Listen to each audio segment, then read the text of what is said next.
Le thème de ce soir, la question qu'on pourrait se poser, c'est la croix, moi. La croix, moi, point d'interrogation, ou alors la croix, le signe de Dieu pour marquer le monde. Mais la question, c'est comment est-ce que la croix, l'œuvre que Jésus a accomplie à la croix il y a 2000 ans, peut avoir un impact dans ma vie aujourd'hui ? Finalement, à quoi est-ce que ça sert de prier quelqu'un qui s'est donné il y a 2000 ans ? Et tout, 2000 ans, ça fait loin. Et puis qui s'est donné, et la croix, dans un pays que la plupart d'entre nous, on ne connaît pas, assez loin d'ici, est-ce que ça peut avoir un impact dans ma vie ? Alors on va lire ensemble dans le livre des Juges, chapitre 6, et on va voir un homme qui a demandé des signes. Et ce soir, on veut demander à Dieu des signes, et la croix fait partie de ces signes que Dieu nous a envoyés pour marquer le monde, mais aussi pour marquer notre vie. Juges, chapitre 6, verset 36. Gédéon dit à Dieu, « Si tu veux délivrer Israël par ma main, comme tu l'as dit, voici, je vais mettre une toison de laine dans l'air. Si la toison seule se couvre de rosée et que tout le terrain reste sec, je connaîtrai que tu délivreras Israël par ma main, comme tu l'as dit. » Et il arriva ainsi. Le jour suivant, il se leva de bon matin, pressa la toison et en fit sortir la rosée, qui donna de l'eau plein une coupe. Gédéon dit à Dieu, « Que ta colère ne s'enflamme point contre moi, et je ne parlerai plus que cette fois. Je voudrais seulement faire encore une épreuve avec la toison, ou un signe. Que la toison seule reste sèche, et que tout le terrain se couvre de rosée. » Et Dieu fit ainsi cette nuit-là. La toison seule resta sèche, et tout le terrain se couvrit de rosée. Amen. C'est un texte, vous pourriez me dire, mais qu'est-ce que ça a à voir avec la croix, cette histoire de rosée ? Eh bien, simplement parce que Gédéon se pose lui aussi des questions et parfois peut aussi douter. Comme les uns et les autres, on peut quand même se poser des questions, parfois même douter, et dire et demander à Dieu des signes, des choses tangibles. Dire à Dieu, mais en quoi est-ce que ça me concerne ? Et la toison, c'est le signe de l'intérêt de Dieu. Le fait que Dieu s'intéresse, en tout cas dans ce contexte, au moins à Gédéon. Au moins Gédéon parce qu'il répond à sa prière, mais on va le voir aussi au travers de ce signe. Donc Gédéon demande un signe. Dit à Dieu, voilà, parce que Dieu l'avait envoyé pour accomplir une mission qui comportait des risques et dans laquelle même Gédéon aurait pu perdre la vie. Il fallait combattre des ennemis. Et donc Gédéon, et on peut le comprendre, eh bien demande des signes à Dieu et dit, bon, c'est bien, Gédéon, tu es Seigneur, tu es le Tout-Puissant, mais comment faire pour que cette toute-puissance se manifeste dans ma vie, au travers de ma vie ? Alors la petite, elle a faim, elle a soif, elle a chaud, elle a froid, il faut faire quelque chose. Ça va aller ? D'accord. Et donc Gédéon demande un signe à Dieu, dire mais comment faire pour comment est-ce que je vais savoir ? Moi, tu es le Dieu Tout-Puissant. Et les uns et les autres, j'imagine, nous pouvons reconnaître assez facilement Dieu est le Tout-Puissant. Et à la limite même, un non-croyant pourrait estimer, même un non-croyant, si Dieu existe, c'est évident que Dieu est le Tout-Puissant.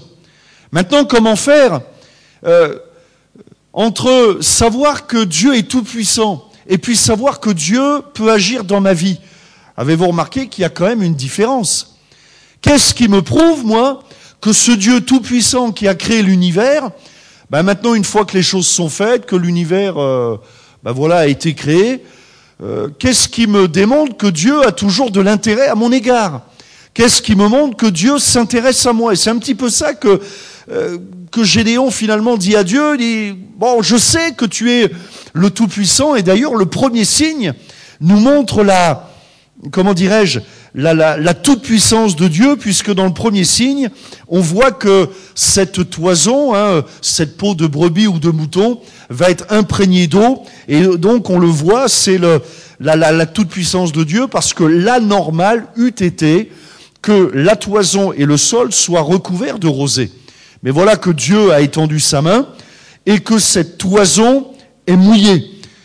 Mais ça, c'est le signe de la toute-puissance de Dieu. La toison est mouillée, mais le terrain reste sec. D'une certaine manière, c'est comme si on avait cette image que dans le ciel, dans la présence de Dieu, il y a la bénédiction, mais la terre, elle, ou mon cœur, ou ma situation, ça reste pareil. Il n'y a pas de connexion.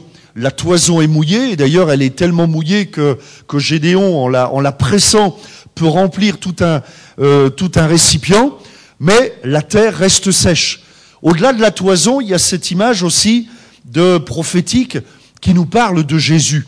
La toison, c'est l'image de Jésus, cette brebis, ce mouton, qui nous parle de Jésus, l'agneau de Dieu, qui nous parle de cette brebis muette qui sera conduite à la boucherie, vous savez, dont nous parle Ésaïe. Et donc cette toison, c'est l'image de Jésus, et cette toison mouillée nous parle de Jésus qui vient, de Jésus qui est loin de Dieu, de Jésus qui est rempli de l'autorité de Dieu, mais la terre reste sèche. Jésus est rempli, mais il y a comme un obstacle, les cœurs restent secs, les cœurs restent fermés à l'action de Dieu, le cœur reste sec. Et donc, Gédéon va demander un deuxième signe, et va dire à Dieu, voilà, Seigneur, moi je voudrais un deuxième signe, non seulement parce que là j'essaye moi de traduire le message de Gédéon, j'ai vu que tu es le Tout-Puissant, mais je voudrais un signe qui me montre que tu t'intéresses à ma vie, et que tu pourras te servir de moi. Parce que moi, tu m'envoies me battre dans la vie, comme les uns et les autres. Là, nous vivons, et nous savons que la vie n'est pas facile tous les jours. La France n'est pas en guerre, mais parfois nos vies ressemblent à des champs de bataille. Sans qu'on soit en guerre. Il y a parfois des situations, des tensions, des pressions, des combats à mener. Pas forcément des combats à coups de pistolet ou à coups de poing, mais des combats pour trouver du travail, des combats pour rejoindre les deux bouts, des combats pour garder la santé, des combats pour garder le couple, des combats pour éduquer les enfants, enfin, etc. Il y a toutes sortes de combats à mener. Et donc Gédéon demande un deuxième signe à Dieu, et là, le deuxième signe, c'est que la toison reste sèche et que le terrain soit mouillé. Et c'est donc ce qui va se passer. Le lendemain matin, donc Gédéon regarde, et en effet, la toison est parfaitement sèche, et cette fois, c'est le terrain, la terre qui est mouillée. Et là, nous y voyons l'intérêt, c'est le signe que Dieu a de l'intérêt pour chacun d'entre nous. La volonté de Dieu, c'est que la terre soit mouillée de sa bénédiction. La volonté de Dieu, c'est que notre cœur soit touché par la grâce de Dieu. Dieu n'est pas un Dieu égoïste qui vit centré sur lui-même. Il pourrait. Mais ce n'est pas dans la nature de Dieu. La Bible nous dit, par exemple, que Dieu est amour. Et l'amour va forcément à l'encontre de l'égoïsme ou de l'égocentrisme. L'amour implique une relation. Il n'y a pas d'amour quand on est tout seul, à part de s'aimer soi, mais je ne sais pas si on peut appeler ça de l'amour. Non, l'amour suppose une relation. Je donne et normalement je reçois. Mais en tout cas, l'amour, c'est au moins je donne. Et Dieu donne, Dieu veut donner, et nous voyons cette image dans cette toison qui reste sèche et la terre qui est mouillée. Ça, c'est la volonté de Dieu, de bénir notre vie, de bénir nos cœurs, de nous bénir dans la vie de tous les jours. Moi, j'aime beaucoup cette image où c'est la terre qui est mouillée. Pourtant, la terre, on le sait, à cause du diable et du péché de l'homme, a été maudite. Maudite à cause du péché, et puis le péché qui est entré dans le monde, et donc la terre a été maudite. C'est pour ça que sur les rosiers, il y a des épines. La terre a été maudite, littéralement, à cause du péché d'Adam et Ève.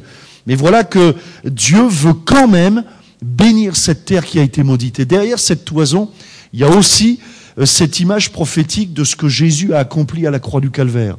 Jésus est venu, Jésus a vécu comme un simple homme, et il est venu mourir à la croix du Calvaire, et c'est là que nous voyons cette toison sèche, asséché. Jésus s'est vidé littéralement, la vie l'a quitté littéralement, physiquement. Il a perdu son sang, il a versé son sang, il a pris la malédiction qui était sur nous, afin que nous recevions par la foi la bénédiction. Voilà l'image de cette toison. Et nous y voyons, c'est le signe du fait que Dieu s'intéresse à chacun d'entre nous. Dieu veut que ton cœur soit touché par la bénédiction. Dieu veut que tu sois sauvé. Et Dieu ne fait exception de personne. Dieu veut nous atteindre. Et on peut se poser cette question, mais alors qu'en est-il de la croix pour ma vie? Parce qu'il est là le message de l'Évangile. Le message de l'Évangile, c'est un message très personnel. Trop souvent, on s'arrête, vous savez, Jésus, c'est l'agneau de Dieu qui ôte le péché du monde. Bon, et puis on survole la question. Mais ça ne suffit pas. C'est pas le fait simplement de savoir que Jésus est l'agneau de Dieu qui peut changer une vie. Ce qui peut changer ma vie, c'est de croiser le regard de Jésus. C'est de me laisser toucher, de me laisser mouiller par le sang de Jésus, purifié par le sang de Jésus, me laisser avoir cette démarche de foi personnelle, de réaliser qu'il a été fait péché, afin que nous soyons délivrés de la puissance du péché. Un autre signe, j'aimerais, puisqu'on parle de signes, enfin je vais vous parler de signes ce soir, un autre signe, j'aimerais vous parler du signe du diable. Comment faire la différence, finalement, entre ce qui vient de Dieu et ce qui vient du diable? Comment faire la différence? Finalement, comment faire la différence? Je me souviens, il y a quelques années, un jour, j'avais rencontré un homme qui pratiquait de la sorcellerie. Et donc, je vais le voir, et moi, j'y vais pour lui parler de l'Évangile, étant convaincu dans mon cœur que lui, il était convaincu de bosser pour le diable. Et moi, je viens comme un bon VRP pour le Seigneur, et je viens lui annoncer l'Évangile. Mais j'étais convaincu qu'il était convaincu. Comprenez ce que je veux dire? Pour moi, dans ma tête, les choses étaient claires. On n'est pas dans le bon camp, mon gars. Et je rentre, et il me salue, il m'offre le café, le thé, tout ce qui va avec, les gâteaux, c'est tout juste, il ne me fait pas l'accolade, et c'est tout juste, il ne m'appelle pas mon frère. Et oui, parce qu'il pratiquait de la magie blanche. Alors moi, je ne savais pas qu'il y avait de la magie colorée. Magie blanche, magie noire, magie verte. Enfin bref, vous avez compris, pour lui, ça voulait dire, il y a de la mauvaise magie, et puis il y a de la bonne magie. Seulement, la Bible nous dit que la magie, qu'elle soit verte, blanche ou bleue, elle est mauvaise. Parce que la magie n'est pas de Dieu. Mais ce n'était pas évident d'argumenter avec cet homme, parce que lui, il était convaincu, mais moi, c'est un don de Dieu. Et il me parle de Dieu. Et il y avait chez lui la Bible ouverte.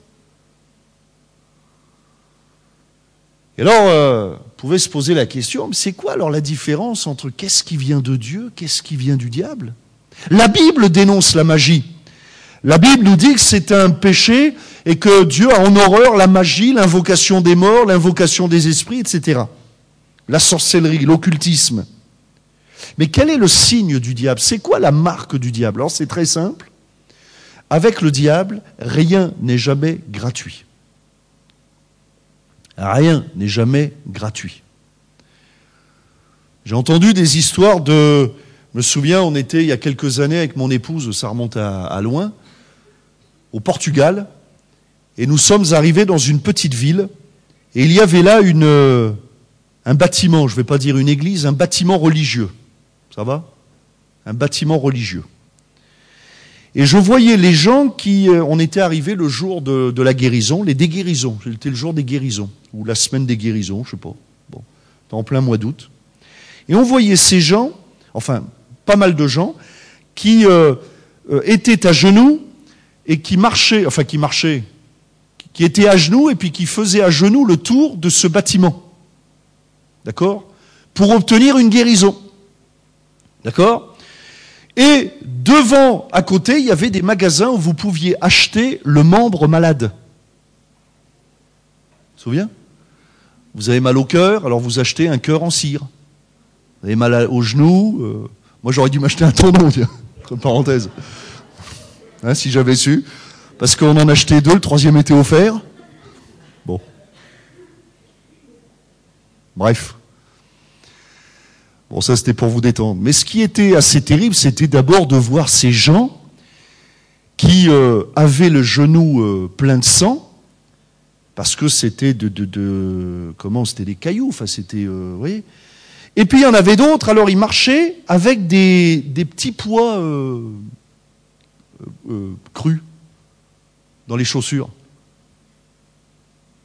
Non, n'essayez pas. Non, les petits pois cuits, ça marche pas. Ça marche pas. Petit pois cuit, ça fait de la purée de pois. Et là, non, sans rire, avec des petits pois. Et vous voyez, il se faisait du mal pour obtenir la guérison. Et là, j'ai commencé à comprendre que dans ce lieu, on me parle de Dieu, on me parle de guérison, mais je n'y voyais pas la marque de Dieu. Vous comprenez ce que je veux dire? On me parle de religion, on me parle, bon, j'ai pas vu la Bible, mais il y a tout un ensemble religieux, on nous fait croire que tout ça, ça vient de Dieu, mais moi, j'y vois pas la marque de Dieu. La marque de Dieu, elle est très simple, c'est gratuit. Lorsque Dieu guérit, il ne nous demande pas qu'on marche avec des petits pois dans les chaussures. Lorsque Dieu nous guérit, il ne nous demande pas d'imaginer que Dieu nous demande, bah tiens, je vais vous demander ce soir, avant de partir, vous allez faire le tour du bâtiment à genoux. Dieu ne nous demande pas ça. Et ça, c'est la marque du diable. Et en parlant, on a eu l'occasion de parler avec quelques-uns, et quelques-uns me disaient, j'ai été guéri. Ah ben j'ai dit, c'est formidable. Ouais, mais du coup, tous les ans, je suis obligé de revenir et de faire mon tour. J'ai dit, ouais, mais si vous ne pouvez pas venir une année, je serai malade. Voyez? Alors oui, le diable agit, mais rien n'est jamais gratuit. Le diable agit, oui, mais rien n'est jamais gratuit. Le signe du diable est dans le domaine de la sorcellerie, de l'occultisme, rien n'est jamais gratuit. Une guérison, ça se paye. Une vie, ça s'échange. Le sorcier ou celui qui pratique la sorcellerie, il perd son âme. Il vend son âme au diable. Ce sont les démons qui manipulent, qui exploitent, comme vous savez, comme la drogue. Comme la drogue. Au départ, la drogue, c'est très simple. Moi, je me souviens, avant ma conversion, je ne me drogue plus, mais je me souviens, mon premier joint, on me l'a offert. On me l'a même fait, maintenant je sais les faire. Non, je ne vais pas vous expliquer comment faire, mais mon premier joint, même les premiers joints, on me les a offerts, on me les a faits, ils étaient tout faits, j'avais plus, quasiment, ils me l'allumaient même. J'avais plus qu'à ouvrir la bouche et à respirer. Enfin, à inspirer. Comme la drogue, la première dose de drogue, on nous la donne. Ça paraît, c'est formidable, c'est gratuit. Et puis après, il y a la facture qui tombe. L'addiction. Et je suis obligé d'en avoir une deuxième. Mais là, vous remarquerez qu'après la drogue, il faut se la payer. Et on ne nous la donne plus. C'est comme les premières cigarettes, on nous les offre. Et puis après, quand on commence à fumer un paquet par jour, on ne nous les offre plus, mais il faut se le payer. Et puis, il y a la facture qui tombe. C'est ce qu'on appelle une addiction. On devient esclave, comme l'alcoolique. Le premier verre, ça coûte rien. Mais après, ça coûte. Ça coûte l'addiction. Et on y revient. Et on est obligé d'y revenir. Ça, c'est le signe du diable. Il n'y a jamais rien de gratuit avec le diable. Et avec le diable, on ne sort pas comme on est entré. Mais le signe de Dieu, c'est la gratuité. Souvent dans la Bible, nous trouvons ce mot grâce. La grâce de Dieu. Nous bénissons Dieu de ce que Dieu nous a fait grâce. La grâce, ça veut dire que Dieu donne sans échange, sans contrepartie. Si Dieu guérit quelqu'un à un genou, il aura pas mal au coude. Vous voyez ce que je veux dire? Il n'y aura pas d'échange. Il n'y aura pas de monnaie. Il n'y aura pas de... J'ai même vu, moi, des hommes et des femmes être guéris et repartir après, ne jamais marcher avec Dieu. Parce que Dieu bénit. Dieu guérit. Dieu n'envoie jamais la facture. Dieu veut toucher notre cœur. Le signe du diable, c'est que ce n'est pas gratuit. Et tu paieras. Et si tu marches avec le diable, un jour tu paieras. Parce que le diable réclamera son dû un jour ou l'autre. Je me souviens de ces histoires que j'avais entendues, quelqu'un qui me parlait, qui avait aussi trempé dans l'occultisme, et qui m'expliquait qu'il connaissait un médium, vous savez, les médiums là, qui entendent les esprits, tout ça. Ce médium, le problème, ce que personne ne savait, c'est qu'il faisait des cauchemars toutes les nuits. Et oui, il y avait la facture. La facture. Moi, je remarque que quand on invoque le Seigneur, on ne fait plus de cauchemars, c'est le contraire. On ne fait plus de cauchemars. Et puis, lorsque le diable accorde quelque chose, il envoie toujours la facture. Nous, on peut prier le Seigneur, on a la connexion ADSL, haut débit, illimité, on n'a pas de facture. Toujours. La Bible nous dit même de prier sans cesse. Et jamais on recevra la facture, puisque c'est Jésus qui a tout payé. Alors que le diable, lui, veut tout nous faire payer. C'est pas pareil. Il est le seul, remarquez bien, le seul Jésus qui est tout payé. Alors Jésus, c'est le signe de la puissance de Dieu. Ésaïe chapitre 7, verset 14, c'est pourquoi le Seigneur lui-même vous donnera un signe. Voici la jeune fille deviendra enceinte, elle enfantera un fils et elle lui donnera le nom d'Emmanuel. Et Emmanuel, ça signifie Dieu avec nous. Voilà le signe de Dieu, le signe de la puissance de Dieu. Une jeune fille enceinte par la puissance ou la vertu du Saint-Esprit. Jeune fille, ça a été annoncé 800 ans avant sa naissance quand même. 800 ans avant, quelqu'un a dit, voilà, l'impensable l'a annoncé, prophétisé. Et Jésus est venu. Dieu a envoyé Jésus. Jésus le oint, le béni, rempli, celui qui a l'autorité de Dieu, celui à qui Dieu dira, il est mon fils, mon bien-aimé. Il a reçu la puissance de Dieu, puissance sur les malades, puissance sur les démons, autorité contre les démons, puissance sur les éléments. On voit Jésus dans la tempête qui calme la tempête. On voit Jésus qui est capable de multiplier les pains et les poissons. Bref, autorité sur la météo, sur le pain, etc.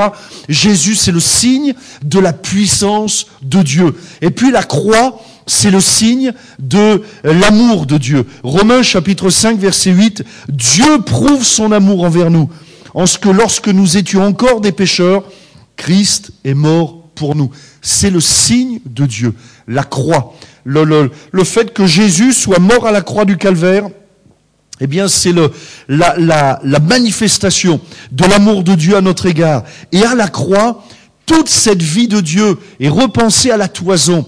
La toison qui est remplie de rosée, c'est l'image de Jésus qui marche sur terre, qui est rempli de cette rosée, qui touche le lépreux est purifié, vous voyez, rempli de la rosée du ciel, qui parle à la Samaritaine, elle repart souriante, qui parle à Zachée, qui est chez lui, c'est un autre homme Zachée, on le reconnaît plus, qui parle à Pierre, Matthieu, et puis qui deviennent des pêcheurs d'hommes. Pierre, c'était un pêcheur de poissons, il devient un pêcheur d'hommes. Cet homme va être bouleversé.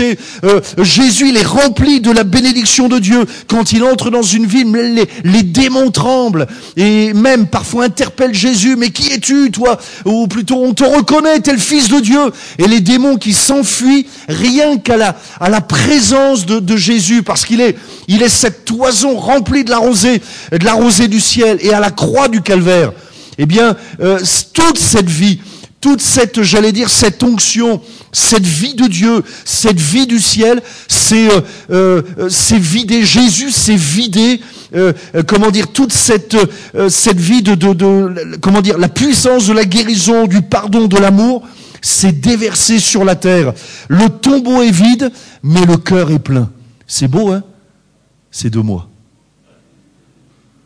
Et je trouvais que c'est beau. Ouais, le tombeau est vide, mais le cœur est plein. Le tombeau est vide. Et à la croix, c'est ça le message de l'évangile. C'est que Jésus, c'est écrit dans l'évangile de Jean, à un moment donné, un des soldats va lui transpercer le côté avec une lance. Et la Bible nous dit que va sortir du sang et de l'eau.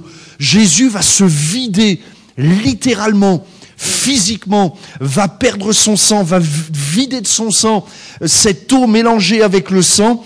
Et le sang, bien sûr, nous parle du pardon, du sang qui purifie, de cette rosée qui commence en quittant, la croix, en quittant le crucifié, qui commence à toucher la terre, qui quitte la toison. Et on n'est pas dans le premier signe, dans le premier jour, on est dans le deuxième jour, le deuxième matin, où Gédéon va voir la toison, elle est sèche, mais le terrain il est mouillé. Ben, c'est ça qui s'est passé à la croix du Calvaire. La terre est mouillée. On peut expérimenter la grâce de Dieu, le signe de Dieu, Emmanuel. Dieu est avec nous. C'est possible de l'invoquer, c'est possible de le toucher. Et plus que ça, c'est possible d'être touché par Dieu. Il est le sang qui nous parle de la miséricorde, d'une vie nouvelle. L'eau aussi qui nous parle de la puissance du Saint-Esprit. Dieu non seulement nous accorde le pardon de nos péchés, mais nous accorde une nouvelle vie, nous fortifie, nous encourage, nous console. C'est-à-dire que le message de l'Évangile, c'est pas seulement une invitation à se donner à Dieu et dire bon voilà, ça y est, ok, mon nom est inscrit dans le livre de vie, terminé, bonsoir. C'est pas que ça, ce n'est qu'un commencement. C'est un cheminement avec Dieu. Je vais marcher avec Dieu. Dieu marchera avec moi. Emmanuel, Dieu avec nous. Il a été meurtri afin que nous soyons guéris. C'est ça le message de la croix. Il a été abaissé, rejeté, afin que nous soyons relevés, élevés, adoptés, choisis, réconciliés, aimés. Voilà. Il a tout subi pour nous accorder le contraire. Voilà. Il a été fait, il est devenu l'objet de la malédiction pour que nous soyons bénis. Aussi un autre point, la religion, c'est le signe de l'homme perdu. On n'a pas besoin de religion. On n'a pas besoin de religion. Dans les sectes, et même parfois dans certaines religions, c'est les moutons qui se font tondre pour engraisser les bergers. Dans l'Évangile, c'est le berger qui s'est livré pour que les brebis aient la vie en abondance. Vous voyez la différence ? Dieu ne veut pas nous tondre, et c'est pas la terre qui est pressée là, mais c'est la toison qui est pressée. C'est Jésus qui a été pressé pour nous. Et puis la repentance et la foi, eh bien ce sont les signes de l'homme sauvé. Je vais demander aux musiciens de revenir s'il vous plaît. La repentance et la foi, les signes de l'homme sauvé. Jésus est venu, Jésus a donné sa vie à la croix du Calvaire. Et maintenant, comment faire ? Comment faire pour expérimenter la grâce de Dieu ? Comment faire pour que mon cœur soit mouillé par cette onction qui vient du ciel? Comment faire pour être touché par la grâce de Dieu? Eh bien, c'est la repentance et la foi. La repentance, c'est demander pardon, réaliser qu'on a fait des erreurs, réaliser que la grosse erreur de notre vie, c'est de ne pas marcher avec Dieu. Voilà. Le péché des hommes. Le péché. C'est je ne marche pas avec Dieu. Ben voilà, j'ai fait cette erreur, j'ai commis cette erreur. Et la repentance, c'est demander pardon à Dieu. La foi, c'est de placer sa vie entre les mains de Dieu. Et puis je conclus. 2 autres signes. Et peut-être vous allez vous reconnaître dans l'un ou dans l'autre. Mais la haine, la colère, la peur, l'angoisse, le mal-être, le malaise, le vide, l'envie ou les envies de suicide, l'envie ou les envies de fuir, l'insatisfaction chronique, la peur de la mort, la crise d'identité, tout cela sont des signes que la terre est sèche. Que la terre est sèche. L'autre signe, la joie, la vie de prière, la foi, l'espérance, l'envie de vivre, la paix, expérimenter la paix même si la vie n'est pas facile, expérimenter la paix même au milieu du combat. Regardez l'exemple de Jésus. Est-ce qu'on voit Jésus sous stress? À un seul moment dans les évangiles, est-ce qu'on voit Jésus qui panique? Est-ce qu'on voit Jésus qui stresse? Est-ce qu'on voit Jésus à un moment donné qui dit à ses disciples, je ne sais pas quoi faire, je ne sais pas ce qu'il faut faire? Pourtant Jésus a vécu des situations, des pressions que nous, on a du mal à imaginer, ou on n'imagine même pas. Jésus il savait qu'il allait être jugé, condamné, aller mourir à la croix du Calvaire.